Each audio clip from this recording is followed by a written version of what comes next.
সেখান থেকে এখানে তো মাদক বেশি হয়।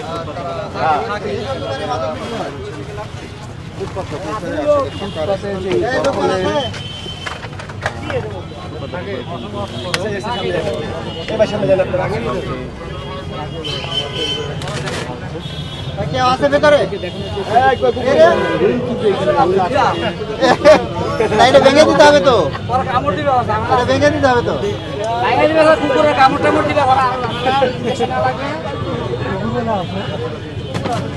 হ্যালো ভাই, ভাই একটু পিছাবেন ভাই, আপনারা একটু পিছাবেন।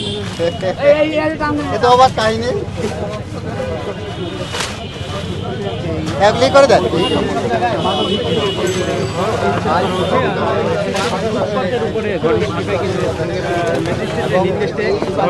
উচ্ছেদ করা হচ্ছে,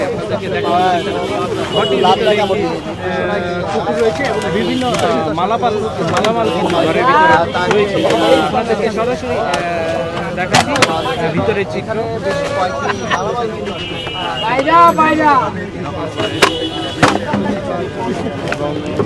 সেই মালামাল আসলে এখানে কার মালামাল রয়েছে সেটা কিন্তু আসলে জানতে পারেনি। তারই পরিপ্রেক্ষিতে তাদের যে উচ্ছেদ কার্যক্রম সেটা কিন্তু আসলে তারা মালামালের দর্শকের মাধ্যমে যে পুলিশের বিশেষ দর্শক অভিযান সেটি কিন্তু এইবার জানতে পারছেন। বেশ কয়েকদিন ধরে কিন্তু আসলে এই অভিযান কিন্তু পরিচালনা করছেন ঢাকার বিভিন্ন জায়গায় কিন্তু আসলে পুলিশের ম্যাজিস্ট্রেট রয়েছেন। তাদের ফুটপাত দখল করে ফুটপাত রাখা যাবে না, এটা আবার সরে রাখতে হবে। যখন আবার ওইরকম হইল। এই যে এই টাকার এটা সে মমি সিং গেছে বাইক, সে কি করে মূলত ওই রিক্সা চালায়, কুলি কাম করে, যেটা পায় মানে যখন যেটা পায়। হ্যাঁ, আচ্ছা, এই যে এটা যে ভেঙে ফেলা হলো তা কি আসলে ক্ষতি হচ্ছে কিনা? হ্যাঁ, খবর পায় নাই। তার ক্ষতি হবে কিনা এটা ক্ষতি হবে, মনে তো কেউ নাই, গরিব মানুষ রয়ে যাবে।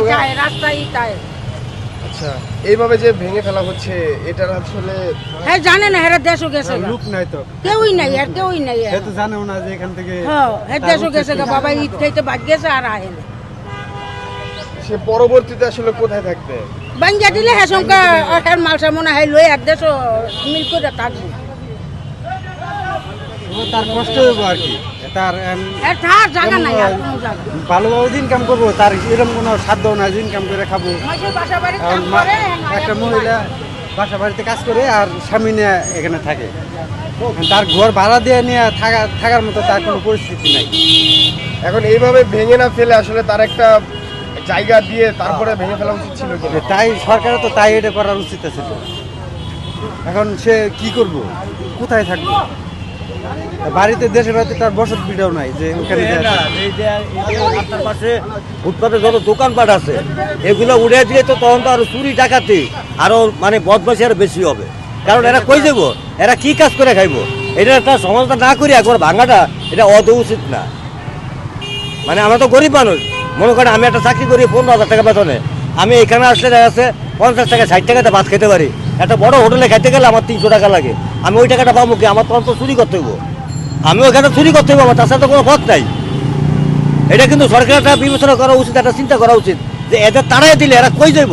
এই যে ফুটপাতের দোকানদার, অসহায় গরিব লোক, রিক্সাওয়ালা, সিএনজি, মানে যারা আমরা নিম্নায়ের লোক, তাদের জন্য এটা প্রযোজ্য। এইখানে আমরা খাইতে পারি, আসলে একটা রুটি খাইলাম 10 টাকা, এক পিস গুড় খাইলাম 5 টাকা, 15 টাকা, এক কাপ চা খাইলাম 25 টাকা, আধা বেলা আমরা থাকতে পারলাম। কিন্তু আমরা যদি হোটেলে যাই তাহলে ওই যে ওইখানে আছে বিক্রমপুরে খাইতে গেলে 80 টাকা লাগবে আমার, 80 টাকা, একটা নিচে 80 টাকা। তাহলে আমার এখান থেকে আমি যে বেতন পাই, আমি বেতন পাই যা, আমার তো একটু আয় হইব, আমার সংসারে বাল বাচ্চা আছে, ছেলে মেয়ে আছে, লেখাপড়া খরচ আছে, ঘর ভাড়া আছে, আমার এটা চালাইতে হবো না। তো এই যে সরকার যে এটা করলো এটা কিন্তু আসলে যুক্তি না, এটা একটা চিন্তা ভাবনা করে ভাঙা উচিত ছিল। এখন এরা কই যাবো করে আমার বুঝার, এরা তো চুরি করবো আর না চিন্তা করবো রাত্রে, আর নাহলে আমরা ঠেক দিব। সরকার যদি এগুলা উচ্ছেদ করে তাহলে যে কর্মজীবী মানুষগুলো আছে ফুটপাত ব্যবসা করে, এদের একটা কর্ম দেখ, এতগুলো লোক কই কি করবো? লক্ষ লক্ষ লোকের বাঁচতে আছে বর্তমানে।